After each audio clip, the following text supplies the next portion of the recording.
역병이 돌고 있는 마을. 30명이 넘는 환자들 주변으로 요괴들이 가득합니다. 요괴가 굵은 혀를 내밀어 꿀쩍꿀쩍 환자들을 핥아대자 종기가 돋아나 고름을 쏟아내는 끔찍한 광경이 펼쳐지는데요. 이때 등장한 4명의 남녀. 무령이라는 여성이 재빨리 금줄로 결계를 만들어 한 무리의 요괴들을 가두었고 손에서 여러 가닥의 빛을 내뿜어 이들을 묶어버립니다. 그러고는 백원이라는 남성이 청룡 언월도를 들고 나타나 묶여있는 요괴들을 단번에 으깨버렸죠. 이들의 표정은 마치 얼음으로 만든 가면을 쓴 것처럼 서늘하기 그지없었습니다. 구석에서 이 모습을 지켜보던 별이라는 소녀가 한마디 던집니다. 어째? 요괴들이 불쌍해 보인다.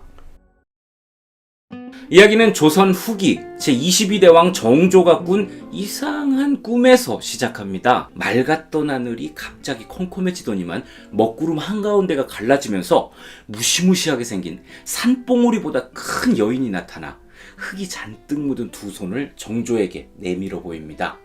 한 손에는 여자아이가 또 한 손에는 펄떡거리는 심장이 쥐어져 있는데요. 손 위의 아이가 소리칩니다. 우리를 찾으세요. 그러자 그 여인은 손에 든 심장을 바짝 쥐어 짜기 시작했고 산봉우리는 피로 붉게 물들었어요. 잠에서 깬 정조는 불길함을 느끼며 책을 펼쳤는데요. 선조대왕 16년 11월 1일에 일식이 일어나자 왼손에는 활, 오른손에는 불을 쥔 커다란 여인이 함경도 갑산에 나타났다. 10년 이내에 나라에 큰 일이 닥칠 것이다. 책에 쓰여진 대로 10년이 채 되지 않아 조선은 임진왜란에 휩싸였습니다. 활 모양의 사람인 변과 불 모양의 활을 든 여인을 합치면 외자가 된다. 꿈속의 여인이 양손에 든 물건으로 국운을 예언한 셈인데요. 그렇다면 방금 정조가 꾼 꿈은 무엇이었을까요? 여인과 어린아이 그리고 심장, 흙 묻은 손 이를 모두 합치면 요괴. 얼마 후 여느 때처럼 신하들을 이끌고 골 밖으로 거둥한 정조 앞에 한 여자아이가 다짜고짜 엎드려 말을 합니다. 죽은 제 아비가 요괴가 되었습니다. 부디 저희 아비를 불쌍히 여기어 천도해 주소서. 헐, 이 뭔... 정조가 묻습니다. 그리 믿는 연유가 무엇이냐? 아이는 대답했습니다. 소녀, 죽은 사람이 보입니다. 소녀의 이름은 별이, 11살 여자아이로 어머니는 별이를 낳다가 세상을 떠났고요. 보부상인 아버지 손에 자랐습니다. 홀로 딸을 키우느라 멀리 다니지는 않았어요. 그렇지만 장사를 떠날 때마다 이웃에게 돈과 물건을 넉넉히 안겨주면서 별이를 부탁하곤 했는데요. 간혹 죽은 사람이 눈에 보인다 이런 말을 하는 딸에게도 나무라거나 꾸중하지 않는 자상한 아버지였어요. 그런 아버지가 알 수 없는 이유로 사망해 요괴가 된 모습을 죽은 사람을 볼 수 있는 딸 별이가 목격했다는 것이죠. 유교 국가였던 조선에서 감히 임금에게 귀신 이야기를 늘어놓는 것, 자살행위나 다름없었겠죠. 공자도 귀신 얘기가 가르침에 도움이 되지 않는다면서 입에 담지 않았거든요. 그렇지만 정조가 누굽니까? 조선 후기 개혁과 대통합을 실현한 카리스마 군주잖아요. 결국 별이를 거두고 진상조사를 명한 정조. 며칠 뒤 어머니인 해경궁 홍씨의 처소를 찾은 정조는 소식을 전해들은 어머니로부터 새로운 사실을 듣게 되는데요. 바로 아버지인 사도세자 또한 귀신을 볼 수 있었다는 것. 정조는 아버지 사도세자의 당부가 담긴 편지를 펼칩니다. 이 아비가 내 곁을 지키며 혼을 다하여 도와줄 테니 산 백성뿐 아니라 죽은 백성까지 보듬는 성군이 되거라. 다음날 별이를 불러 귀신을 본다는 것을 추궁하듯 묻기 시작한 정조. 별이로부터 섬뜩한 이야기를 듣습니다. 전하, 뒤에 귀신이 있사옵니다. 와우, 몇 마디 더 나눠보니까 찐입니다. 게다가 그 귀신은 바로 사도세자였어요. 곁을 지키며 돕겠다던 편지 내용 그대로죠. 그날 밤 정조는 보름달을 바라보며 지난 며칠간 겪은 일들을 반추한 끝에 결심합니다. 자신이 이 땅의 모든 백성을 굽어 살피리라 다짐했지만 원통하게 죽어 떠도는 망자들 또한 자신의 백성이며 보살핌을 받아야 할 처지라는 것. 마음을 굳힌 정조는 망자를 천도할 특별한 능력자들을 모으기로 했고요. 정치 상황을 고려해서 은밀하게 조직을 꾸려나갈 담당자를 지목하는데요. 여봐라, 정약용을 들라하라.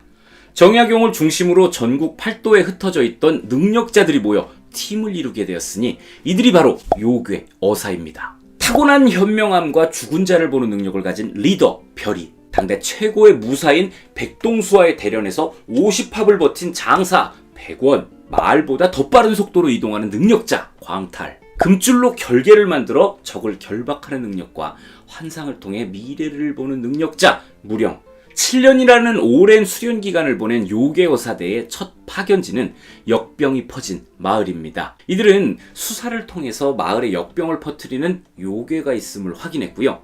곧이어 인트로의 상황이 벌어졌던 건데요. 하지만 이들의 임무는 요괴를 무찌르는 것에서 끝나는 것이 아니었으니 원통하게 죽어 떠돌고 있는 망자를 천도하기 위한 심판, 그리고 수사 과정에서 알게 된 사실들을 바탕으로 하는 살아있는 자들에 대한 심판이 남아있어요. 우선 망자 심판에는 대단한 분이 합세합니다. 바로 선악을 구별하고 정의를 지키는 전설 속의 동물 해치인데요. 해치는 염라대왕하고 정조의 모종의 딜로 어쩌다가 합류를 했습니다.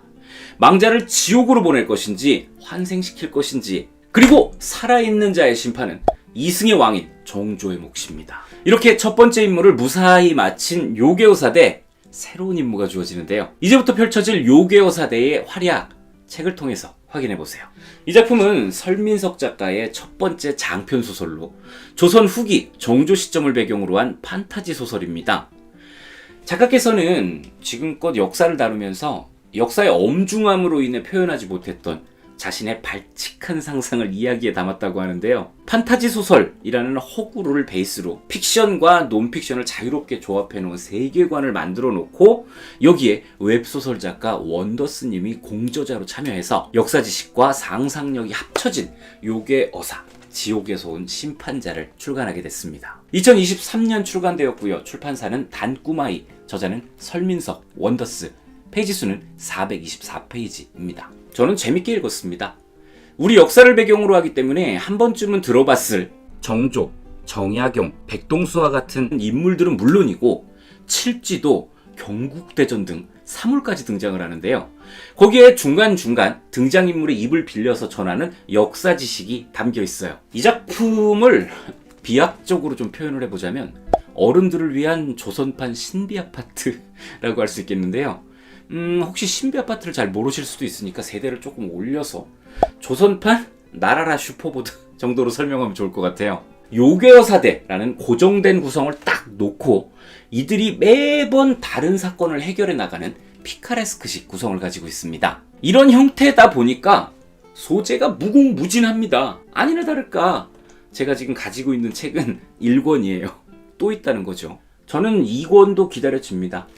1권에서 다뤘던 요괴어사대의 빌드업이 굉장히 신선하면서 재미가 있었고, 이야기 속 이야기가 권선징악의 형태를 기본으로 하고 있기 때문에 각각의 결말들이 이 마음속에 자리 잡고 있는 기초 도덕관념하고 크게 어긋남 없이 받아들여지면서 생각 재료로까지 이어졌어요. 아울러서 수많은 떡밥을 던져놓은 상태이기 때문에 이 편이 기다려집니다. 현재 시점에서 제가 가지고 있는 궁금증들은 크게 두 가지로 나눌 수가 있겠습니다.